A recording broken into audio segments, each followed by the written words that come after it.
Hey everybody, welcome back. It is week 3, start the day right, and I am Jen Birchfield with Pure Life Massage and Ayurveda, and of course this is your Pure Health program. So I have to tell you guys, I love Start the Day Right. And I love Start the Day Right because it is full of my non-negotiables for my habits. And it is starts with a subject that I talk a lot about with my clients. We love Start the Day Right. You'll see why in just a moment. So we're going to start out, let's just recap. So far we've had early or later dinner, and we've had early to bed. And the reason why we have early, later dinner and early to bed before Start the Day Right is because you can't start the day right if you're starting with a full sluggish digestion and you're starting with a lack of sleep. It's just not going to happen. So having a great night before is key to having a great start of the day. Now, remember, we want to fall asleep during kapha time. I have my little arrows going around the clock there. We're going to want to fall asleep during kapha time, so before 10 p.m. ideally. And we're going to want to wake up before 6 a.m. or before sunrise ideally.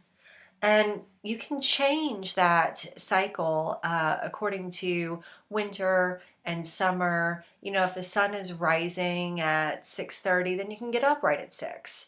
If the sun is rising during the winter time, sometimes we have these long drawn out nights, and so we want to get to bed even earlier and want to wake up even earlier to take advantage of whatever cycle of sun that we have available to us.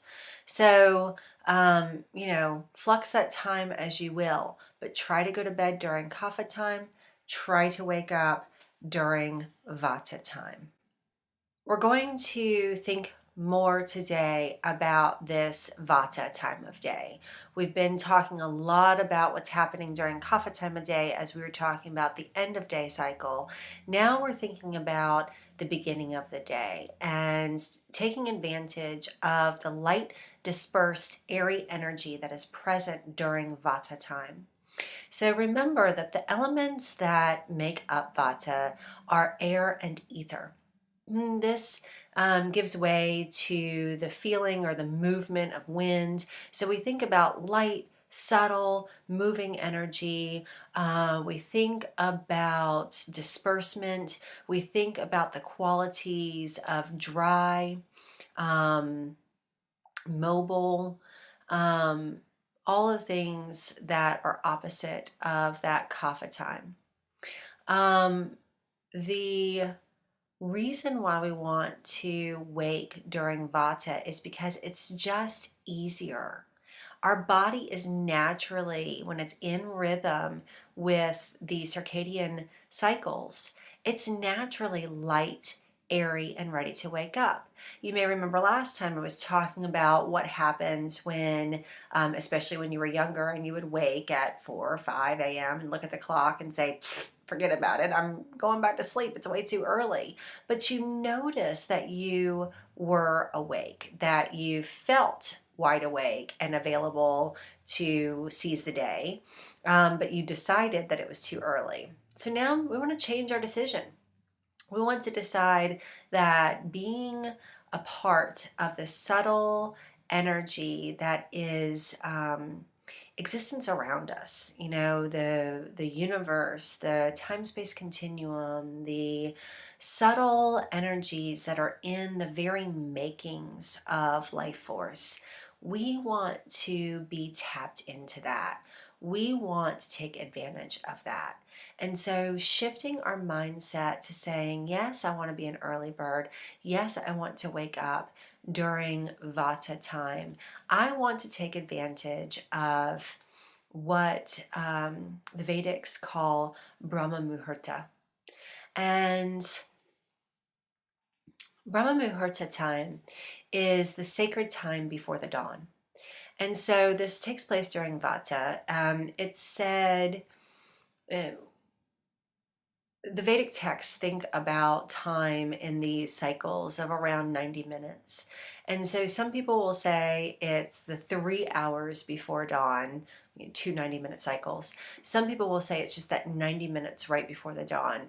Either way, we're thinking somewhere between 3 and 6 a.m. It's ideal to wake up and take advantage of this energy that's tapped into the universal or divine energy. So this takes place during Vata time, early in the morning before the dawn. The elements are air and ether. The energy is light and expansive. We're connected to the divine. So in chakra theory, in thinking about the natural energies that are present in our bodies, the natural energy centers, we have the crown chakra. And the Vata time, this Brahma Muhurta, it's ideal for connecting with the crown chakra.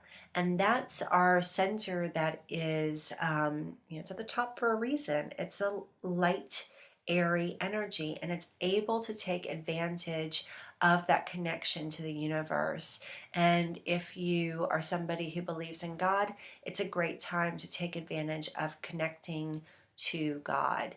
So either way, it's our most divine, light, energetic time. There is an awareness that is present during this pre-dawn Vata time. There is a direct perception to that awareness. So rather than often the Vata time in the afternoon feels distracted, or as we have said, it might be a good time for communication. This is a good time for communication with divine. This is a good time for tapping into your own awareness, your own connectivity through the spirit, through the body and the mind, into the world around us. And it's a time to open up to something beyond I, me, mine, I, me, mine, I, me, mine. There's that John Lennon song, I, me, mine. Getting out of that self-centeredness when we first wake up in the morning to tap into something greater. So first thing when we wake in the morning, we can do a perception exercise. So before your feet even hit the ground, often before I even sit up. The idea is to tap in to the energy that's available of Brahma Muhurta. And so we're doing a perception exercise that takes us out of the smaller perspective of I, me, mine, and opens us up to the larger perspective. So something that we know is that oftentimes a sign of anxiety and depression, or a thought process that is often present with anxiety and depression, is small perspective. It's being that centrally focused. It is rubbing against external energy instead of tapping into and making yourself available to external energy. So if the very first thing that we do upon waking is set our mind and spirit to the larger perspective, we can start to move away from depression and anxiety and start to move into a place that's a little bit more available to miracles occurring, to developing into the person that we want to become. So this perception exercise, very first thing that you're going to do when you wake up is to just think about the earth in comparison to our own Milky Way. Just think about the size perspective, how it compares to the moon, and then move out from there to our neighboring planets, move out from there to the sun, and think about how far it is from Jupiter and Uranus, and then maybe think about the way our galaxy is compared to other galaxies, and how many of them that we know exist, and just how small Earth is, even though it feels so vast, how small it is in comparison to the universe. And then the next thing you're going to do in your perception exercise is to think about yourself, your own presence on Earth in the cycle of time, and create a deep time perspective. So first we created a big deep size perspective, and now we're creating a perspective in relationship to evolution and time. And so we think about the origin of life and Big Bang and how the earth came into existence, and water, and then single cells and multi-cell creatures, and then bugs and plants and amphibians and fish, and then how that turned into mammals, and how long it took for that to evolve into primates and into humans. And then how far in the ancestral line it took for you to come into existence, and how very small that is in terms of all of the time continuum. And so when we consider ourselves in relationship to all of evolution and how small our existence is, the point is not to make ourselves small. The point is to awaken to perspective that we only have a very small amount of time to harness who we want to be. And our existence it's finite. And so what are you going to do with it? When we wake during Brahma Muhurta and connect to the bigger perspective, we allow ourselves to begin to evolve into the person that we want to become, into that shifting identity that we've been talking so much about. After we do our little perspective exercise first thing in the morning, and it's literally a 1 minute meditation. I mean, it took me a couple of minutes to describe that to you. It's just 1 minute to go, how small I am in size, how small I am in space and time, and to ground ourselves in the existing energy. Again, we can recollect that groundedness at any point in time. So just by starting our day this way, we're starting ourselves in this perspective that is both grounded and awake.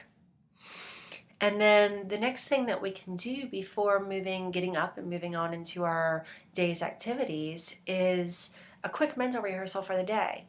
So if you know that there are habits that you want to start to incorporate, and right now we're on the 3rd, the start the day right, go ahead and see yourself practicing your habits. See those parts of the day that are sticky and just run through it really quickly in your mind. Kind of like we talked about the exercise of recapitulation at the end of the day. This is more of a dress rehearsal. This is more of seeing yourself in your productivity, seeing yourself doing your habits and exemplifying the person you want to become. And in this way, you will move more effortlessly into your day. This little quote from one of the ancient Ayurvedic texts. This is from the Ashtanga Hridayam. It says, the healthy person should get up during Brahma Muhurta to protect his life. All of the well-known gurus, everyone who I've ever studied under, who is one of my Ayurvedic teachers, all of the spiritual masters you will find get up and meditate between 3 and 6 a.m. So in starting the day right, we have 3 habits that we're going to develop this week, that we're going to start to work on this week. So one is that opening to a larger perspective, having the space and time perception exercise. The second is hydrating. And the third, and here's why I love it, is poop like a champion. I talk a lot about poop with my clients. It tells us a lot about our health, and we're going to get into that in just a few moments. So the second part of starting the day right is hydration. So the very first thing that you're going to do when you wake up in the morning is hydrate. And I mean the very first thing. I mean, maybe you need to go and eliminate your bladder first, but as soon as you're done with that, the very next step is hydration. You're going to want to hydrate enough for a complete elimination. And that's a minimum of 1 quart of water. And this is going to sound absolutely mind-blowing to some of you. The very first thing that I do in the morning is I drink a quart of warm water. Now, for me to be successful at this habit, I can't even leave my bedroom and go into the kitchen to get filtered water. I actually run warm tap water, and I have a mason jar in my bathroom, a quart-sized mason jar in my bathroom, and I fill a full quart full of water, and I chug that quart of water. Now, you actually do want to get it in quickly. When you sip on liquids, when you eat things slowly, which generally speaking is a good idea, you trigger the satiation chemicals in the brain. You trigger the fullness chemicals. We don't want to trigger fullness, and we don't want to trigger satiation. All we're doing is pouring a bunch of water into the system so that we can fully hydrate our cells and trigger peristalsis. So the reason you're drinking a full quart of water is to immediately flush all of the accumulated kapha from the system. You're flushing the accumulated ama from the system, and you're stimulating the muscles of your digestion to begin to want to eliminate. You can do, of course, filtered water. You can use your kettle to heat water, which is a great way to go, especially if you have a kettle that does, an electric kettle that does less than boiling. And you can also add lemon to your water, which is a great thing to do if you are concerned about alkalinity at all. Lemon water first thing in the morning is a great way to go. So the digestive movement it's a chakra activity, okay? These are the energy centers. It's a movement that goes from the crown to root. And the digestive system serves as a backdrop for this energetic activity that's happening in the body, with or without our perception being attuned to it. So hydration allows the north to south axis to clear and fully empty. And the reason why that's important first thing in the morning is that we don't want to take waste from the day before into the next day. What you're doing is you have clogged channels, and you're taking the stagnated energy, this stagnated goo. That's what we call ama. Ama in Sanskrit, that means basically toxins. It's undigested waste. And when you don't fully eliminate your bowels first thing in the morning, your body absorbs finds ways to absorb the waste into different tissues. And so we want to eliminate the waste first thing upon waking so that you're moving through the day with open channels, unclogged, ready to take in good nutrition, ready to take in good sustenance. You can't do that if your digestive tract is still busy trying to focus on eliminating. And it's, again, one of the reasons why early or later dinner is so important. It's the reason why we started with that. If you ate right before bed, then your body won't be ready to eliminate upon waking. If you didn't have the 3 hours or so after dinner before sleeping and you didn't get a full 8 hours of rest, then you're still moving through the food that's in your system from the day before, and it won't be ready to have a full elimination. So, um, hydrating first to stimulate peristalsis, and we're assuming here that we've done our earlier lighter dinner and our early to bed so that we can clear the root chakra, because pooping is a root chakra activity. And we want to have our lowest chakra open so that we can be grounded in the start of our day. So the third part is becoming a pooping champion. PC. I want everybody to be posting this week about how you are becoming PC. So taking a look at what the intestinal tract actually looks like. We're looking upon waking, within an hour of waking, to produce an 18-inch bowel movement. A lot of people produce a 6, 8-inch, maybe 12-inch bowel movement first thing upon waking, and that's not ideal. When you do that, what you can see from the picture is that you're only clearing perhaps a portion of the descending colon, or the entire descending colon. If you're doing 12 inches, you really want to have 18 inches so that you're clearing both your transverse colon and your descending colon. And then you know that you fully eliminated your waste as you're starting the day.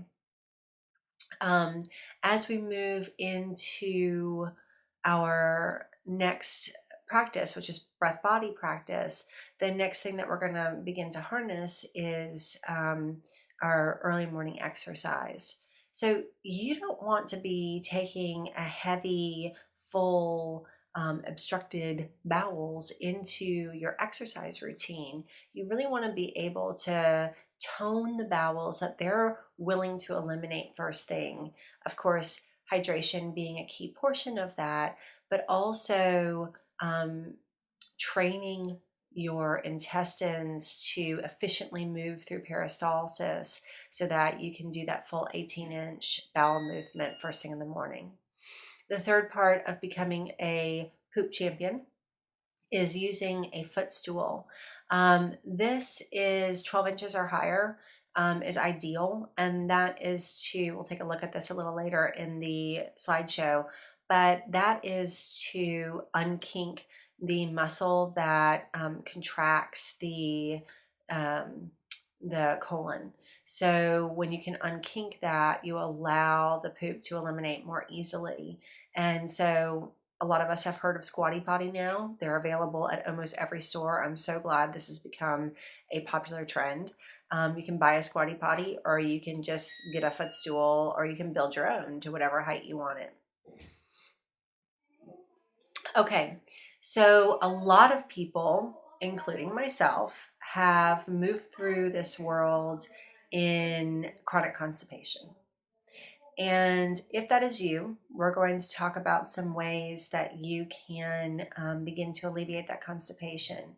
And guys, no pun intended, but this is huge. I mean, this is huge. When you walk through the world in chronic constipation, you're generally gassy, you're generally bloated, and you're often uncomfortable. And it really sucks a lot of the energy out of what you could be doing in other, what you could be allotting to other areas of your life when you're constantly fighting with your digestive tract just to do its normal function. One of the ways that this course is really life-changing to a lot of people is in turning you into a pooping champion. It's in allowing digestion to be something that's not something you have to think about, not something that you have to divvy energy to, not something that you have to take a lot of medications to deal with, just something that happens productively and easily, so that you can allot energy to other parts of your life. So the first thing that we want to think about if constipation is an issue for you is hydration. And so hydration is going to show up. We're going to know if we're properly hydrated in what the bowel movement looks like. If you have really small, pebbly bowel movements, or it breaks up really easily into this little hard movements, that is more solid, and it's indicative that you don't have enough hydration in your system. Obviously, if it's really liquidy, then it's not that you necessarily have too much, but then we'll talk about that. That's just loose stools, and that means that we need to do some things to firm up those stools. What we're really shooting for is a ripe banana. And so it should really look like that, a little bit tapered at both ends, well-formed ends, nothing fragmented, nothing straggly looking. You don't want it to be stringy or sticky. You want to have a bowel movement that is fully formed, no cracks in it, just wants to be smooth and easy to eliminate. Um, the second thing in constipation is movement. Um, so movement is literally getting up in the morning and moving your body. And a lot of times, especially if you are tend to be more of a kapha type in your constitution, or even a vata type in your constitution, if the first thing that you do is go to sit and, sip your coffee and, maybe meditate, if that's already a habit for you, you might want to switch that and start to do movement first thing. Even a headstand can really help. So you've got your hydration in. If you invert, turn upside down and do a headstand, that's often really helpful in alleviating constipation. So sometimes it's a matter of the movement of the musculature allowing the peristalsis to more easily be triggered. The third thing is alignment. And so that's going to be, again, using a squatty potty or some kind of stool to get the legs up. Some people even lift up the lid and squat on the rim of their toilet. I recommend that if you are flexible and and feel confident in your stability. Otherwise, just get the squatty potty. And then 4 is supplements, and we'll talk about that. But sometimes you do need some supplementation, maybe only for a period of time, maybe always, to get your bowels moving more regularly. So here are tools for hard stools. If constipation is something that ever plagues you, and I'm defining constipation as not having an 18-inch bowel movement in the morning. So if you have, even if you're having 2 bowel movements per day and you're having 8 inches in the morning and 8 inches after 2 p.m., then what you're telling me is that you are carrying around 8 inches of waste all day long. That is not what we're shooting for. We're going to train our bodies to be pooping champions. So if you have hard stools, or if you are experiencing anything less than an 18-inch right banana bowel movement in the morning, then this is what you want to focus on. First is going to be a minimum of 1, maybe even 2 quarts of liquid upon rising.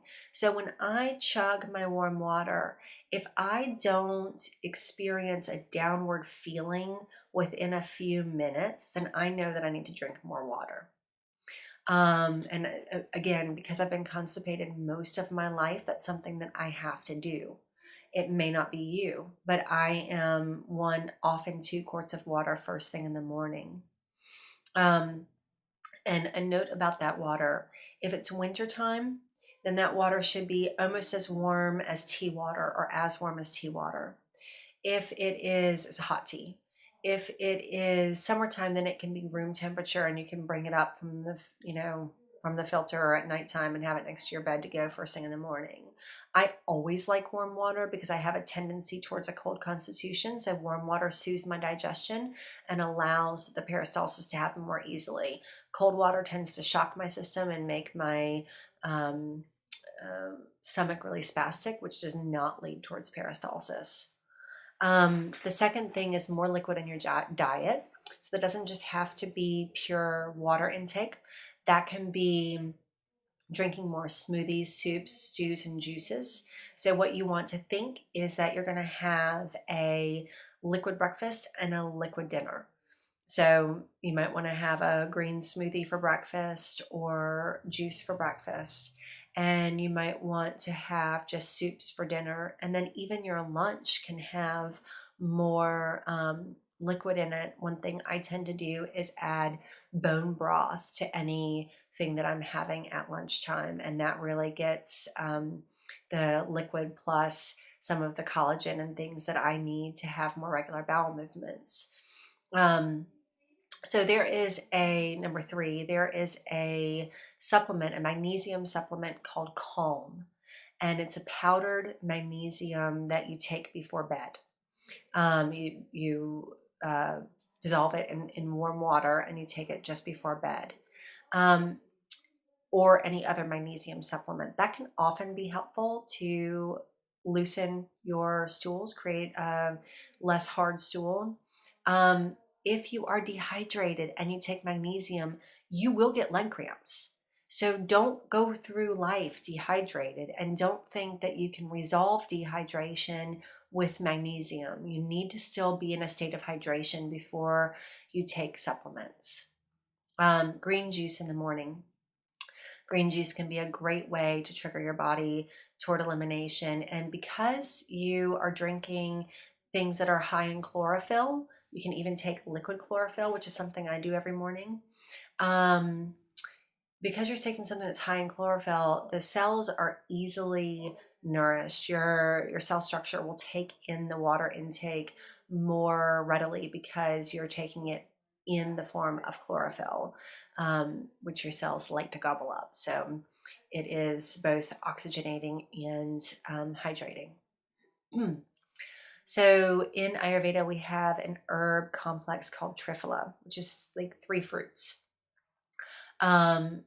Also, yogahealer.com has downward flow as one of their herb supplements. And so downward flow is a combination of triphala and hingwashika and some other herbs. And it's a powdered thing that you take in warm water before bed. So taking triphala or downward flow before bed can very readily, very easily move you towards regular bowel movements first thing in the morning. And it's very gentle on the system. You don't want to take things that are stimulant laxatives. You don't want to take things that are containing senna. Those kind of stimulants are not good for training peristalsis. So we want to train the movement of the bowels to be efficient. You can also take fermented vegetables. So we're huge proponents of fermented veggies. Sauerkraut is now readily available. Raw fermented sauerkraut is now readily available at Trader Joe's in the produce section. It's at Whole Foods in the produce section. You can make your own, and we have recipes for that in the Student Resources Hub. And really easy to make. I mean, you're really just covering cabbage with salt water and letting it ferment and then refrigerating it once it reaches your desired fermentation. You have a little bit of fermented vegetables with every meal. I know a lot of people are drinking kombucha now, which is fine. If you are pitta like me, doing excessive fermented things like kombucha, fermented drinks, and vinegars may not be great because your constitution's already hot.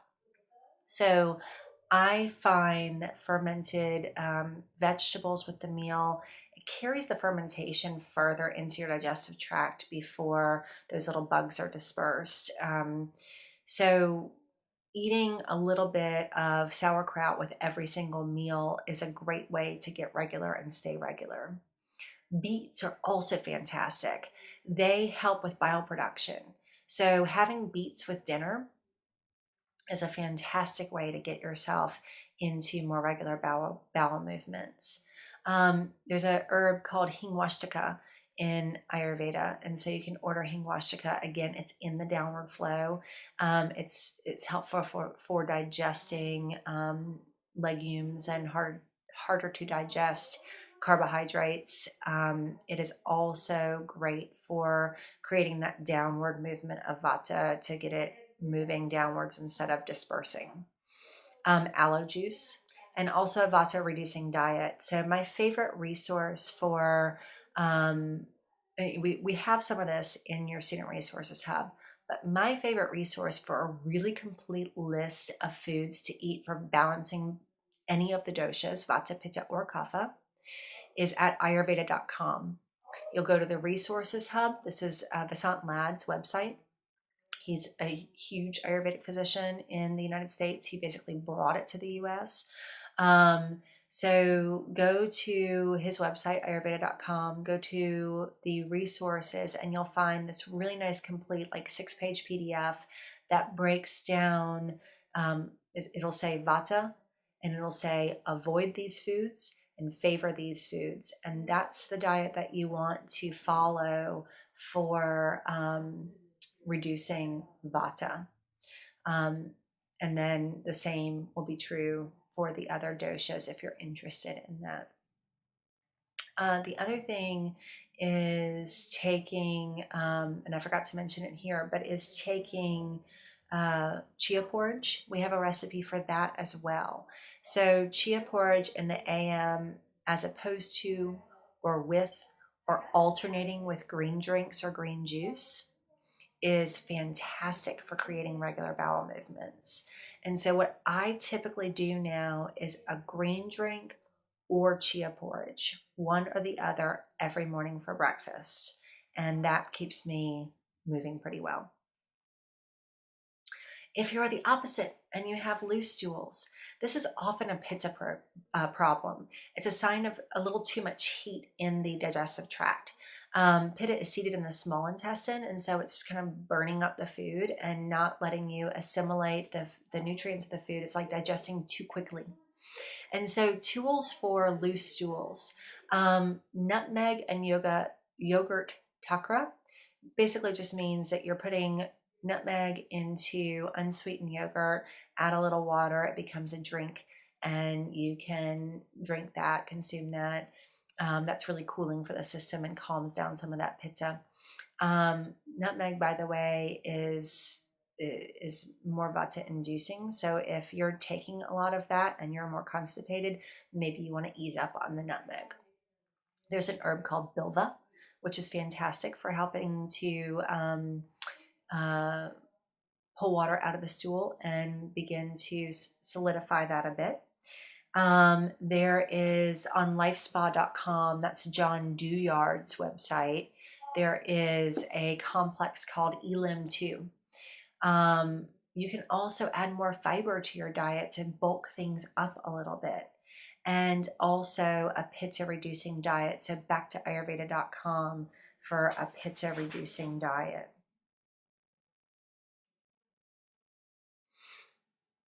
So tools for alignment. This is a very fun little drawing. You can see our guy before he has his poop stool is very sad. He's not producing a good poop. And it just has to do with alignment. If you can get your feet elevated, you take the pressure off. In fact, we have this graphic from squattypotty.com. You can see it yourself. You can go there and order your own squatty potty. We used to squat. When we were in the wilderness, we squatted. When in other countries, they still squat. And so, at some point we decided that was not distinguished and we decided to sit on a throne. And it's not good for the muscles of the colon and the rectum. So you have this muscle, and you see it in the third picture across, this muscle called puborectalis. And basically, it's the muscle that kinks off your colon so that you don't just free flow. But you don't want to have to be pushing in order to open that muscle. So that's the idea that, you shouldn't have to be pushing and straining to go potty. So when you can get your feet up on that stool, you naturally pull back the puborectalis muscle so that you don't have to push down in order to eliminate. Even my daughter has recognized that the squatty potty helps her to go to the bathroom. Even my 6-year-old knows. So if she knows, you can know. All right. So we have some tools in our Student Resources Hub, to help you. First of all, the Start the Day Right checklist. Go ahead and print this and stick it up in the corner of your mirror. It says to wake early, Brahma Muhurta, preferably before the sunrise. urinate and defecate upon arising. Drink lots of warm water with lemon if you need to increase your alkalinity. Exercise for 20 minutes. We're going to get into that breath body practice next week, so don't worry about it, but go ahead and put the checklist up and have raw green energy, which again, we will talk about next week. Start the day right, do's and don'ts. Do hydrate, do take time to poop. So listen, guys, a lot of times it's just a matter of the fact that you haven't been taking time to poop. You're not listening to your body's urges. You wake up and you grab your coffee and you fly out the door. Coffee is drying. Coffee is a stimulant laxative. Remember, I said not to use laxatives that stimulate. You're not trying to spasm the poop out of you. You're trying to get the channels, unclog the channels, flush them out with water, and you're trying to get peristalsis to start to happen naturally on its own. You can train the muscles to act first thing in the morning, just like you can train your muscles to do any other activity. So that's what we're doing. We're taking time to allow the body to do its full elimination. You're going to move, you're going to eat green. Don't start with coffee, tea, or juice. Don't do that before water. Don't put your mind before your body. So if you're used to waking up first thing and engaging in your phone, we're not doing that anymore. We're waking up with connection to the divine. We're waking up with connection to perspective. We're not waking up with connection to our screen. There's plenty of time for that throughout the day. Don't put that first. Don't put that before yourself. Don't eat a big heavy breakfast. You're in kapha time of day. You don't need more heavy on top of heavy. Remember, 6 to 10. So the morning cycle is the same, kapha time of day. Don't make yourself heavier than you need to be during a time when you're already trying to move stagnant energy. And don't get too busy right away. Again, our do's and don'ts checklist, print them out, put them on your fridge, stick them in your cubicle. I had to think of what that was called because I don't have one. Stick them in your cubicle to remind yourself. Just try to attune to making it easy. And again, and again, we're making an identity shift. What is it going to be like to wake up energized? What is it going to be like to be an early bird?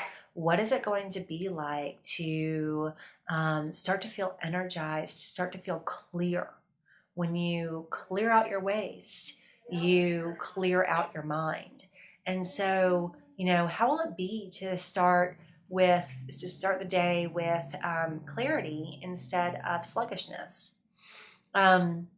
The quick guide here says our big issues are not enough time, having these long-standing patterns of waking and grabbing our phone, and a lack of awareness around what the body needs. So when you wake up to that larger perspective and you hydrate and you flush, you're allowing yourself to tune into your body's natural needs. You're allowing yourself to scan into the mind, the spirit, and the body, all three planes. And you are setting yourself up for a successful, energized, and grounded day instead of a sluggish, fighting through it kind of day. The layers of beliefs, habits, and identity. So your identity is central inside of your habits. In other words, your habits make you who you are.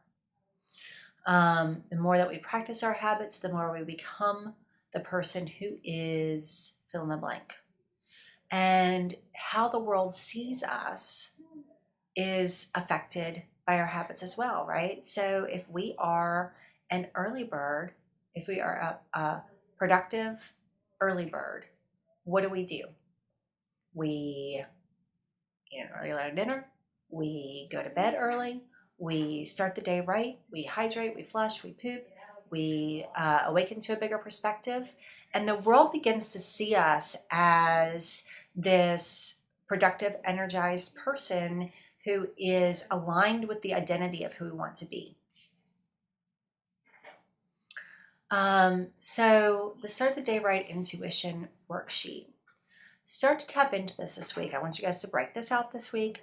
I want you to go ahead and start to notice some things. So when I start the day right, I feel blank. When I start the day wrong, I feel blank. Start to tap into it. Start to think about what it's been like to wake up and check your phone first thing and what kind of energy that lends itself to. And when you practice these 3 quick and easy early morning habits, what starts to shift? Write it down. Notice. And the obstacles and breakthroughs. So take time to fill this out. When I usually do right when I wake up is, what's easy for you? What are you already doing that is aligned with who you want to become?